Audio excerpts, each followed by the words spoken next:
Salut à tous, donc aujourd'hui troisième vidéo, voilà, et bon appétit. Voilà, je vais faire ça à ma petite sœur, c'est Maxi Kinder Surprise spécial Disney, donc Disney Princess, voilà, et Palace Pets, donc Palace Pets j'imagine que ça doit être les animaux de compagnie des princesses. Moi je suis pas très coté sur, je connais pas très bien ces choses-là. En tout cas, voilà, si ça vous dit que je fasse des unboxings de produits Disney, dites-le moi, même si je suis spécialisé plutôt dans les parcs d'attractions, en particulier dans les parcs Disney. Si ça vous tente que je fasse des vidéos unboxing Disney, ça reste un peu dans le terme, dites-le moi. Voilà. Donc aujourd'hui, une petite vidéo sur les secrets du parc, les secrets de Disneyland euh, Paris. J'ai essayé de choisir des secrets que les fans connaissent pas. Voilà. Donc il y a 10 secrets, vous me direz à la fin en commentaire combien de secrets sur 10 vous connaissiez ou vous connaissiez pas. Euh, voilà, je sais qu'il y a pas mal de fans qui regardent ma chaîne, c'est une chaîne ultra spécialisée, il y a des fans, des forums qui viennent, etc. Donc ils connaissent déjà la plupart des secrets. Là, vraiment, c'est des secrets difficiles à connaître. Normalement, vous ne les connaissez pas. Donc le premier secret, voilà, on va commencer de manière géographique. On va commencer par l'entrée du parc, puis le château, puis le début de Fantasyland, là pour aujourd'hui. Donc le premier secret que les gens en général ne connaissent pas, c'est qu'il y a une boîte aux lettres. Alors moi au départ, je croyais que cette boîte aux lettres sur Town Square, c'était une boîte aux lettres réservée aux cast members et que au personnel de Disney, que c'était pas une boîte aux lettres que les guests, que les visiteurs pouvaient utiliser. En fait, si vous pouvez poster une carte postale ou une lettre et vous aurez dessus le tampon Disney, donc Disneyland. Donc moi, franchement, je vais essayer ce coup-là. Je vais voir, je vais essayer de voir quelle tête à ce tampon. Je suis bien curieux, honnêtement. Donc je vais me poster une lettre la prochaine fois que je vais à Disneyland. Deuxième secret, c'est l'architecture du bâtiment Main Street Transportation Company. Je vais vous mettre la photo, je vous mettrai les photos de toute façon pour chaque secret. Donc regardez bien ce bâtiment, si vous regardez un peu en hauteur, vous verrez que le bâtiment il a les mêmes couleurs, il a la même architecture qu'un autre bâtiment très connu de Disney, c'est le château de Disneyland en Californie. En fait, les Imagineers, lorsqu'ils ont créé ce bâtiment-là, ils ont voulu faire un petit peu une dédicace envers le premier château de Disney. Donc voilà, vous pouvez regarder, c'est un clin d'œil assez sympathique. Troisième secret, dans la boutique Boardwalk Candy Palace. Voilà. Donc là, dans cette boutique-là, vous avez donc plein de bonbons et vous avez surtout quatre colonnes remplies de bonbons. Ces colonnes, vous pouvez vous rendre compte facilement que à l'intérieur il y a des bonbons et que ce n'est pas des vrais bonbons, vous imaginez bien, sinon ils auraient pourri depuis pas mal de temps. Donc en fait, tout simplement, ce sont des colonnes allumées avec des faux bonbons. Vous vous rendrez compte qu'il y en a une qui est éteinte. Comment ça fait qu'il y en a une qui est toujours éteinte et trois qui sont allumées? En fait, tout simplement, lorsqu'ils ont reçu les bonbons factices, qui sont des bonbons en verre, les Imagineers ou je sais pas, les ouvriers se sont rendus compte qu'il y avait des bonbons qui étaient opaques. Donc ce qu'ils ont fait, c'est au lieu de mélanger de manière proportionnelle les bonbons pour avoir quatre colonnes moyennement allumées, ils ont préféré faire trois colonnes allumées avec que des bonbons transparents et une colonne avec les bonbons opaques pour un peu se rappeler de l'anecdote plus tard et qu'on puisse dire ce que je suis en train de dire maintenant. Vous avez vu la jolie mise en abîme. Voilà.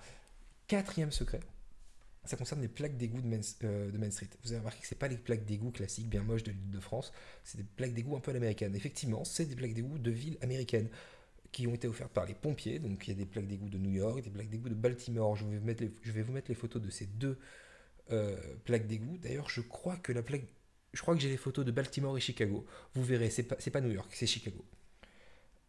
En tout cas, c'est offert par les pompiers, comme je vous ai dit. Donc on a vraiment l'impression on se sent vraiment aux États-Unis grâce à ces petits détails-là.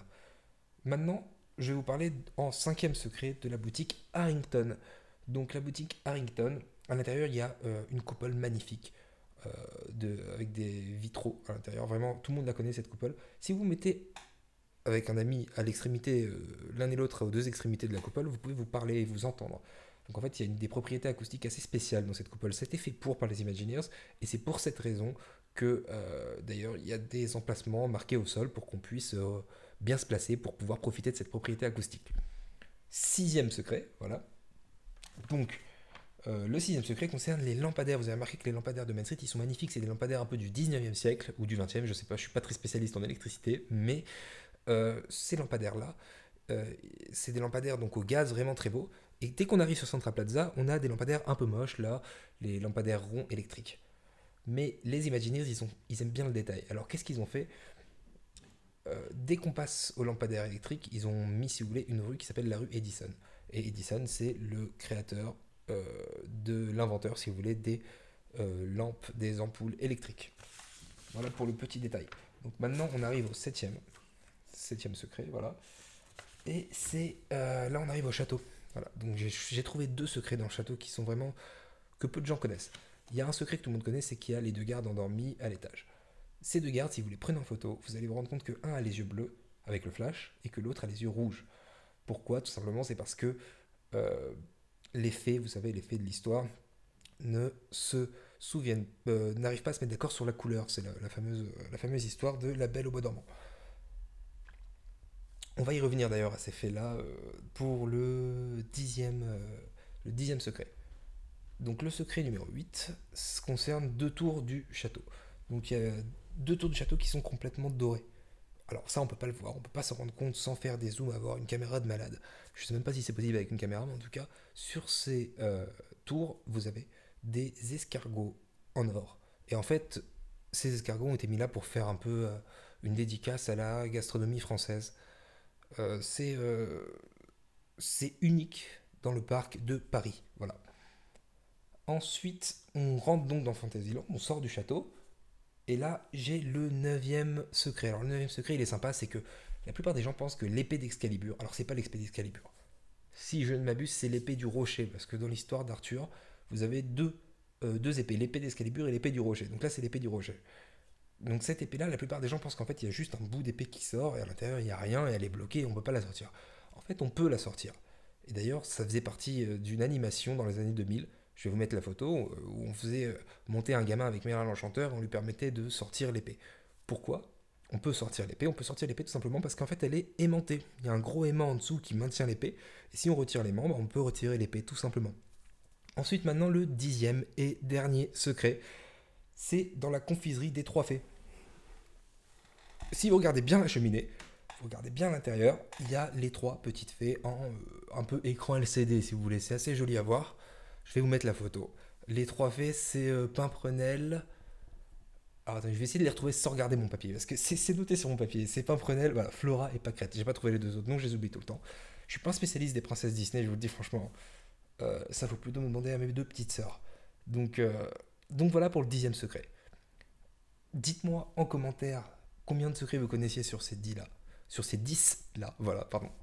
Et, euh, et j'espère que vous en connaissiez peu. Je sais que vous êtes en général parmi les abonnés assez au taquet niveau connaissance des parcs. Et c'est bien, ça me fait plaisir. Voilà, si j'ai réussi à faire plus que 5 on va dire, c'est que je m'en sors bien. C'est que quand même, voilà, je vous ai fait découvrir 5 secrets. C'est, c'est plutôt sympa. Donc n'hésitez pas à le mettre en commentaire. Et voilà, tout simplement.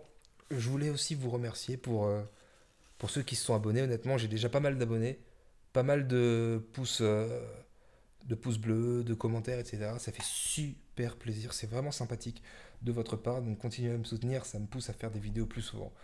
Et n'hésitez vraiment pas à vous abonner. Je pense que lorsque j'aurai 100 abonnés, je ferai un live. Donc soit sur YouTube, soit sur Periscope ou des trucs comme ça. Ouais, sur Periscope comme Serge Aurier, pour ceux qui connaissent. J'essaierai de dire un peu moins de conneries que lui. Et, euh, et voilà, j'essaierai de répondre à vos questions en direct et je pense que ce serait assez sympa. Voilà, donc bonne journée à vous. Et n'hésitez pas encore une fois en commentaire à mettre vos idées de vidéos. J'essaierai de réaliser ces vidéos-là.